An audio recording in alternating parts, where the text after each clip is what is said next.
Yes, indeed. In this video, we are going to find out if the iPhone 11 is still worth it in 2024. We're going to test every one of its components. We're going to put it against the latest iPhones, against its main competitors, and much, much more, because I know a lot of you are interested in buying it, so you need to know the phone before you make any decisions. As always, we're going to start by talking about the exterior design, one of the strengths on this iPhone, and well, on pretty much every iPhone in general. As you can see, it's made out of aluminum and glass of very good quality, with that iconic attention to detail we can see in all Apple products, and that really makes you feel like it's worth the money you've paid for it. That being said though, it has the old design with curved edges that, at least in my opinion, feels a little bit uncomfortable to the hand. It's kind of like the curved edges give it no grip at all, so it feels like it's going to slip out of my hand at any moment. Of course, this is incredibly subjective. In fact, most people say the opposite. They say that the curved edges on the old iPhones made them better to hold in your hands, or they made them have more grip, but I don't know, that's not me. I much rather have a flat edge iPhone that you can just hold and it just sticks to your hand. I don't know. If you've never tried a flat edge iPhone and a curved edge iPhone, I suggest you go to the store and try both to see which one feels more, I don't know, right. But hey, let's move on to the performance section to talk about the processor more specifically, which in this case is the A13 Bionic chip, a processor that, even though has been surpassed by the A14, the A15, the A16, and the A17, still remains a very good and reliable processor that topples most alternatives in the mid-range market. So of course, the speed and fluidity that you're going to feel when using it are more than enough. There's no game that can't be played, there's no application that doesn't open instantaneously, and unless you compare it to the latest iPhone, the 15 Pro, you're not going to notice a major difference in performance as opposed to the older models. The only problem that it has, even though it is as fast as the Android alternatives from the same year, is that it feels a little bit slower because it only has a 60 Hz display. So when navigating the system and using your daily apps, it's not going to feel as smooth as, for example, a Galaxy S20, which is a shame because it actually has more power than the Galaxy S20. Oh, and by the way, well, this has nothing to do with the processor, but it is very important for you to know, and it's that the iPhone 11 right now has a very low price on Amazon. I left a direct link in the description, and I heavily recommend that at the end of the video you go check it out. Because, well, if you want to buy the phone, it's better to buy it at $50 to $100 less than you would normally pay, right? But anyways, let's move on. Let's talk about the battery life, a very positive feature on this iPhone since, as you can see in the test, it is even better than the battery life we got on the iPhone XR, which was already a very good phone in terms of battery capacity and durability. Apple has been working very hard for the past couple of years to make the batteries on their phones not suck, and I think they've done a pretty good job because not only they don't suck anymore, but they are also amongst the best batteries in the market right now. More specifically, it is going to give you around 7 hours of use, depending on the things you do with it, which I believe is more than enough for the majority of people watching this. Unless you spend the entire day outside of the house and you spend the entire day using the phone, you are not going to have any issues with the iPhone 11. But now,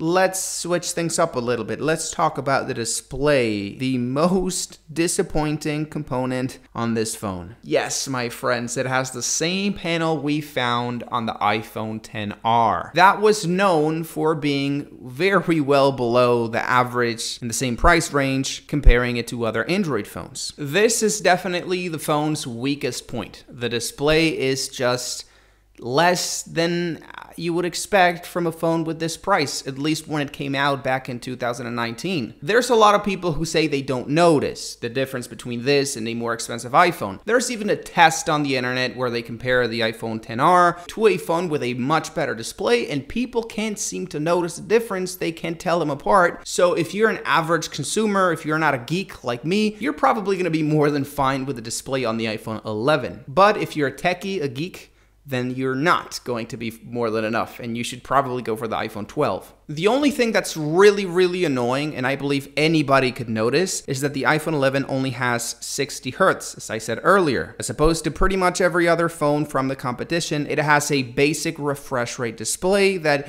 is just, I don't know, it just doesn't feel as smooth. And I believe anybody, if they hold both phones side by side, could notice the difference. But anyways, let's move on to the most important component on the iPhone 11, the cameras, which, as you can see, I'm using to record this video right now, and that have been incredibly surprising in terms of the quality they have and in terms of the improvement we've seen as opposed to the old model, to the iPhone XR. It has a lot more dynamic range, it has a lot more detail, colors look better, and there's an explanation for this, and you'll know why later, but I just wanted you to, as a little spoiler of what you're going to see later, that yes, the camera has improved a lot as opposed to the old model. More specifically, we get two cameras on the back of the iPhone 11. We get a wide sensor with 12 megapixels, which is the one you were looking at in the video before, and we get a slightly smaller ultra-wide sensor with also 12 megapixels. Let's begin by talking about the main sensor, which of course is the biggest and best sensor on the phone. And that even though has pretty much the same specs we found on the iPhone XR, it actually yields much better results because for the first time, the iPhone 11 included a neural engine to process the images, which enabled way better exposures, way better colors, and way better dynamic range on technically, on paper, the same images we got on the iPhone XR. And I'm saying this because it's important. Maybe you look at the spec sheet and you think that the iPhone XR and the 11 are going to look pretty much the same, but no. Thanks to this neural engine, the iPhone 11 was a huge bump up in quality when it comes to photos and even videos. And also, for the first time, the iPhone 11 got an ultra-wide camera, which for the time it came out was actually pretty good. And combined with, as I said, this neural engine is going to yield incredible results for a tiny sensor on a phone. The only time where I can say this ultra-wide camera lacks a little bit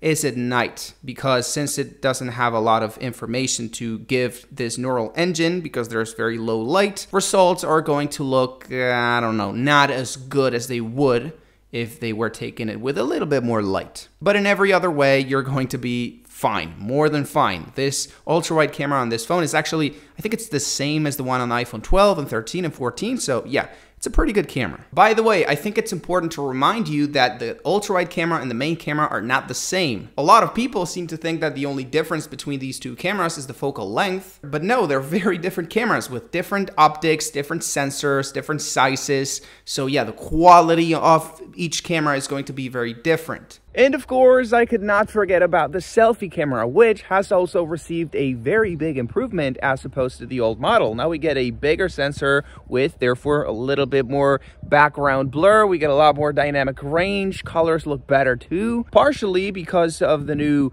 neural engine that processes video and images, but also partially because it has a bigger sensor and better optics. In fact, this is the same selfie camera we can see on the iPhone 12, on the iPhone 13, on the 14, and I think also on the 15. So yeah, it's pretty up to date with the more recent models, and it's going to give you a very good experience when it comes to the quality and everything. So, conclusion, is it worth it to buy the iPhone 11 in 2024? Well, I believe so, yes. The package is amazing. Very good materials, very good processor, very good cameras for a pretty absurd price. I mean, you can check the link, as I said, that I left in the description, but it makes no sense. How can it be so cheap? I know it's been 4 years, but I mean, it's absurd. So yeah, if you're looking to buy a relatively cheap phone, this is an amazing deal. You're getting a premium product for like pretty much an entry-level phone price. So yeah, summarizing, it is a very good deal. Remember to click the link that I left in the description with an amazing price. And I see you all in the next video.